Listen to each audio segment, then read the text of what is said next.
തമിഴ്നാട് കാഞ്ചീപുരത്ത് രണ്ട് ഗുണ്ടകളെ പോലീസ് വെടിവെച്ചു കൊന്നിരിക്കുന്നു. നിരവധി ക്രിമിനൽ കേസുകളിൽ പ്രതികളായ രഘുവരൻ, കറുപ്പ് ഹാസൻ എന്നിവരാണ് മരിച്ചത്. വിനയ് ഉണ്ണി വിവരങ്ങളുമായുണ്ട്. വിനയ്, വീണ്ടും ഒരു ഏറ്റുമുട്ടൽ കൊല ഉണ്ടാവുകയാണ് തമിഴ്നാട്ടിൽ. ഈ കൊല്ലപ്പെട്ട ആളുകളുടെ പശ്ചാത്തലം എന്താണ്? ഈ ഏറ്റുമുട്ടൽ കൊലപാതകത്തെ പറ്റി എന്താണ് പോലീസ് നൽകുന്ന വിശദീകരണം?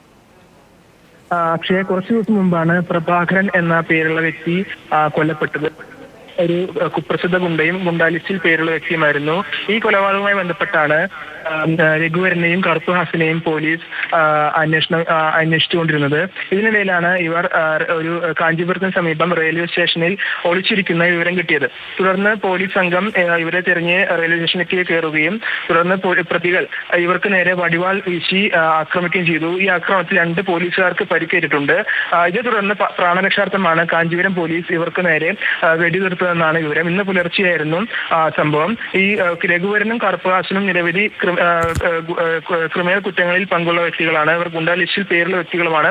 എന്തായാലും മറ്റൊരു ഗുണ്ടാലിസ്റ്റിൽപ്പെട്ട നേതാവിന്റെ കൊലപാതക കേസിലാണ് ഈ 2 കുപ്രസിദ്ധ ഗുണ്ടകളെ ഇപ്പോൾ പോലീസ് ഏറ്റുമുട്ടലിൽ കൊലപ്പെടുത്തിയിരിക്കുന്നത്. കഴിഞ്ഞ 6 മാസത്തിനിടയ്ക്ക് തമിഴ്നാട്ടിൽ നടക്കുന്ന 6ാമത്തെ ഏറ്റുമുട്ടൽ കൊലപാതകമാണ് ഇത്. എന്തായാലും പരിക്കേറ്റ പോലീസുകാരുടെ നില ഗുരുതരമായി തുടരുകയാണ്. ഇവരെ കാഞ്ചീപുരത്ത് തന്നെയുള്ള ഒരു ആശുപത്രിയിൽ പ്രവേശിപ്പിച്ചിട്ടുണ്ട്. ഈ പ്രതികളുടെ മൃതദേഹം ഇപ്പോൾ കാഞ്ചീപുരത്തെ സർക്കാർ ആശുപത്രിയിലേക്ക് മാറ്റിയിട്ടുണ്ട്. അക്ഷയ.